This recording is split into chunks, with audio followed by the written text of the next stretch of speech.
L'affaire Binance est actuellement en train d'occuper toute la toile. Si vous n'êtes pas au courant de cette affaire-là, je vous laisse épingler plus haut une vidéo où on a fait, n'est-ce pas, un résumé de tout ce qui se passe au niveau de Binance actuellement. Mais les grandes lignes sont assez simples. Le PDG Changpeng Zhao, l'emblématique Changpeng Zhao, a dû quitter son poste et l'entreprise Binance s'apprête à payer près de 4,5 milliards de dollars. Alors, à cause de cette affaire-là, il y a beaucoup de théories qui émergent. Tantôt, d'autres personnes parlent de BlackRock, d'autres personnes parlent d'Israël, du Hamas. Il y a vraiment beaucoup de choses qui se disent autour. Et comme ça, dans mes différentes recherches, je suis tombé sur 2 tweets hier qui m'ont semblé assez intéressants et assez révélateurs. Je vais partager ça aujourd'hui avec vous et vous allez me dire ce que vous pensez en commentaire. C'est vraiment des révélations qui, si elles sont vraies, peuvent être extrêmement catastrophiques pour nous, simples utilisateurs. Allons-y, let's go. Bon.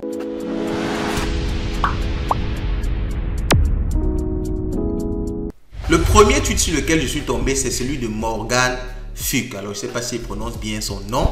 Morgan Fuck a fait un thread de 13 tweets qui explique un peu cette affaire-là et qui nous explique quelque chose que, du coup, moi, directement, je n'avais pas vu. Alors, certes, dans la vidéo d'hier, j'ai un peu parlé de ça. J'ai un peu émis cette idée-là, mais je n'étais pas allé en profondeur. Je pense que lui, il est allé beaucoup plus en profondeur. Alors, le tweet a près de 40 000 vues en un seul jour. Donc, je pense que ça montre quand même qu'il y a de l'intérêt par rapport à ce qu'il dit. Alors, il dit tout simplement qu'on va le lire ensemble. L'affaire Binance est une très mauvaise nouvelle pour le Bitcoin et l'industrie crypto. Il est désolant d'entendre certains s'en réjouir, parler de saine régulation ou de professionnalisation du secteur. Les régulateurs financiers se gaussent de tant de naïveté. Alors, il va expliquer pourquoi est-ce qu'il dit ça. Donc, il dit que beaucoup de personnes qui ont dit tout simplement que vraiment la SEC a joué un rôle. Ils permettent à ce que les grosses entreprises ne fassent pas du n'importe quoi. Et je le reconnais, je le disais également hier, qu'on est très naïf et les grandes sociétés se mettent à rire quand ils entendent ça. Il va nous expliquer pourquoi il dit ça exactement. Alors, on continue. La CTFC, la SEC ou le FinCEN sont des organismes de régulation, protègent peu et rendent rarement justice. Donc, ce sont les organismes de régulation aux États-Unis, la SEC, on a tellement parlé de ça ici. Donc, ils disent que ces organismes-là protègent peu et rendent rarement justice. Ce sont les parasites du libre marché qui sont conçus pour imposer le capitalisme de connivence servant uniquement les intérêts de leurs membres de leur club, des membres de leur club. Ces pieuvres aux tentacules géantes appliquent un système 2 poids 2 mesures. L'affaire des FinCEN Files nous a appris qu'ils ont laissé leurs amis banquiers blanchir de l'argent de mafieux, d'oligarques et de terroristes durant des années. Donc, je crois qu'on a déjà parlé de cette affaire ici. Sinon, essayez de vous documenter dessus. C'est un peu proche de l'affaire des Panama Files. Donc, c'est tout simplement des gros montages financiers faits par de grosses banques où des milliardaires blanchissent de l'argent, des barons de la drogue blanchissent de l'argent, des gens qui sont dans des cartels, des réseaux de prostitution, des réseaux de vente d'organes humains blanchissent de l'argent. Donc, ils passent par de grosses banques et ils réussissent à blanchir de l'argent sur des dizaines et des dizaines d'années. Donc, il y a souvent un moment où ça explose. Mais il est en train de montrer là que sur ce genre de système-là, pour qu'on les arrête, pour qu'on les mette face à la justice, ça prend des dizaines d'années, des vingtaines d'années, voire jamais. Il y a sûrement encore beaucoup de choses qui se trament comme ça avec de grosses banques. Personne n'en parle, on ne cherche même pas à savoir. Mais quand un petit essaye de se lancer comme Binance, bon, petit Binance par rapport à eux, Binance est un petit. Quand un petit comme Binance essaye de se lancer, tout le monde cherche, regarde Binance, qu'est-ce qu'ils font, on veut brûler ses ailes très rapidement. Je pense que c'est ça qu'il a envie de ressortir ici. En revanche, c'est ce qu'il va expliquer, si vous avez le malheur de lancer un business qui ne leur plaît pas, par exemple en donnant la possibilité à la classe moyenne d'acheter des crypto-monnaies à moins de frais, alors ils trouveront n'importe quel prétexte fallacieux pour vous faire tomber. Il faut le dire, Binance quand même, moi particulièrement, Binance m'a permis d'acheter la crypto avec un moyen de paiement local sur Binance P2P très facilement. Je suis même convaincu que sans Binance aujourd'hui, je ne devais pas avoir suffisamment de connaissances, je ne vais pas être suffisamment impliqué dans le monde de la crypto-monnaie. Ils ont vraiment rendu accessible le fait d'acheter des crypto-monnaies. Parce qu'avant, on entendait juste acheter des crypto-monnaies, On ne savait pas comment faire. Binance nous a amené ça vraiment, a rendu ça tellement facile. Tu as ton compte Orange Money, tu as ta carte de crédit, tu peux acheter n'importe quelle quantité de crypto-monnaie que tu veux. Tu as une certaine facilité. Donc, c'est quand même vrai ce qu'il est en train de préciser là. Il ne s'agit pas d'une attaque contre Binance, mais contre vous, bitcoiners et amateurs de crypto. C'est une attaque contre la self-custody, une attaque contre la propriété privée. Ce n'est que le début et d'autres plateformes vont tomber. Okay, vous comprenez? Et quand il dit que d'autres plateformes vont tomber, il faut comprendre que Bitrex a fermé un autre exchange de crypto-monnaie. Kraken est poursuivi également par la SEC pour des motifs proches de ceux de Binance. Donc quand il dit tout ça, entre guillemets, ça me fait me poser des questions. Est-ce que c'est pas vraiment vrai ce qu'il est en train de dire? Quand on essaie d'analyser ça de façon froide, on ne peut pas imaginer forcément ce qui se passe derrière, mais de façon froide, il y a quand même des questions à se poser. Il y a des questions à se poser parce qu'il y a des grosses banques qui font du n'importe quoi. Le régulateur ne dit rien, il s'en fout, il ne gère rien. Mais quand des petits amants comme Binance, comme ça, ont fait des trucs où ils n'ont même pas pris l'argent des clients, on plume les ailes à Binance, ils ont des factures de milliards de dollars. Bon, certes, il y a quand même des grosses banques qui ont également payé beaucoup d'argent à la justice américaine. Mais bon, quand on essaie de faire le ratio, est-ce que c'est vraiment juste? La question qu'on se pose, les interrogations qu'on se pose. Je compte sur vous pour me donner votre avis en commentaire. On continue. Le but est de compliquer au maximum l'accès aux cryptos, comme ce fut fait pour les métaux précieux, afin d'éviter aux citoyens lambda de trouver un échappatoire à leur système. Ils veulent obliger la plèbe à passer par leurs produits financiers pour s'exposer aux cryptos. Donc, c'est un peu ça aussi.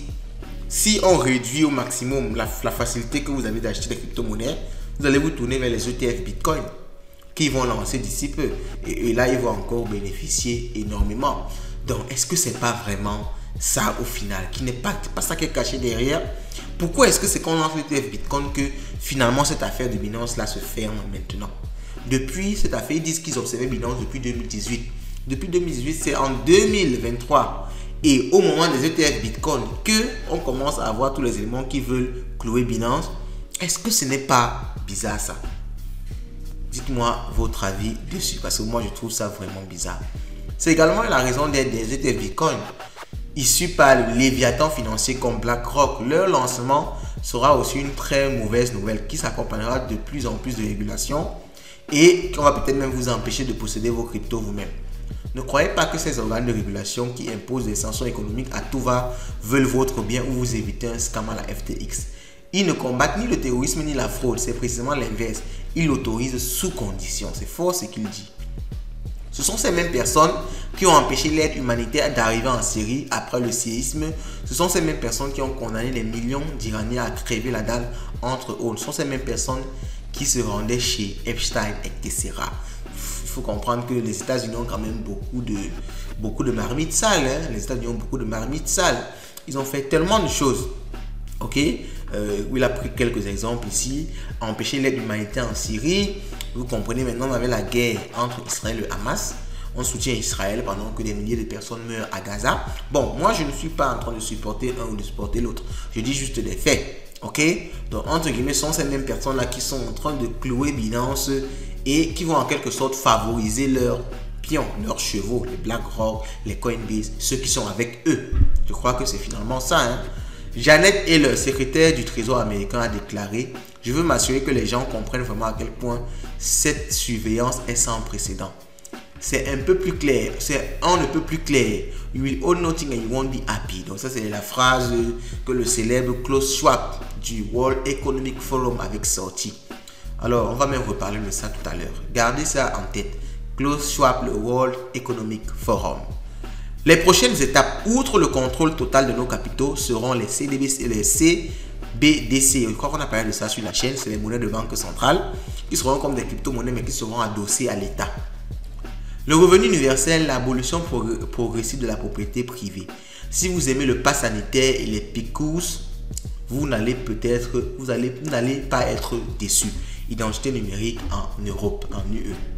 Alors, Concernant ça, le pass sanitaire, les picous, vous avez forcément subi cela, surtout en Europe, c'était vraiment fort là-bas. Il fallait un pass sanitaire pour passer, pour aller au restaurant. Et vous comprenez, il y a un système actuellement qui est en train de monter aujourd'hui. J'avais vu une vidéo du genre, j'ai oublié le titre de la vidéo, et qui nous faisait comprendre tout simplement que l'économie est en train de se tourner vers une économie de location. On ne veut plus que les gens possèdent les choses. On veut nous faire louer tout. Netflix, vous louez une voiture, vous louez un objet pour utiliser à la maison. On ne veut plus que vous possédiez quoi que ce soit. On veut que vous louez tout et c'est eux seuls, les grosses entreprises, les gros gouvernements qui vont tout posséder. Donc, je pense que c'est encore ça qui ressort ici. Tout ceci sera imposé au grand renfort de propagande et prétendant soutenir de nobles causes. Un peu comme quand ils ont détruit la Libye pour rétablir la démocratie. L'enfer est pavé de bonnes intentions.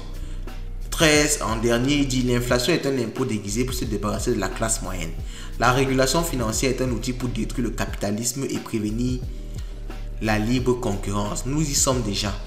Dans 1984, nous allons peu à peu basculer dans Elysium. Elysium, je ne sais pas si vous avez vu ce film-là.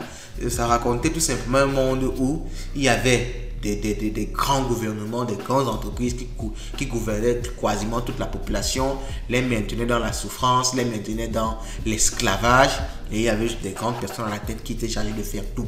On les imposait même ce qu'ils devaient penser ou bien lire. C'est vraiment un film que je vous conseille de voir si vous ne l'avez pas encore vu. Alors, ça c'est le premier tweet. On va avoir le deuxième tweet avant de conclure. Qu'est-ce qu'on en pense finalement? Le deuxième tweet, c'est le tweet de MM Crypto. Alors, MM Crypto, c'est quelqu'un de très connu dans le monde de la crypto. Il a près de 1 million d'abonnés sur Twitter, ce qui est vraiment énorme. Pour Twitter, c'est vraiment énorme. C'est quelqu'un qui fait dans le Bitcoin. Et il dit, Binance was about to become the biggest company in the world. I will leave the following without any additional comment, but this is the new CEO of Binance. Voici le nouveau CEO de Binance et il est sur la page comme ça du World Economic Forum. World Economic Forum de Klaus Schwab. Je vous ai parlé de ça tout à l'heure. C'est une organisation qui vise tout simplement à gouverner le monde.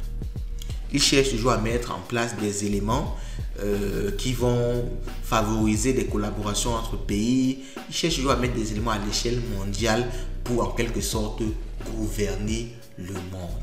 Donc quand il met cette photo-ci du nouveau CEO de Binance et il met le World Economic Forum, on se pose des questions.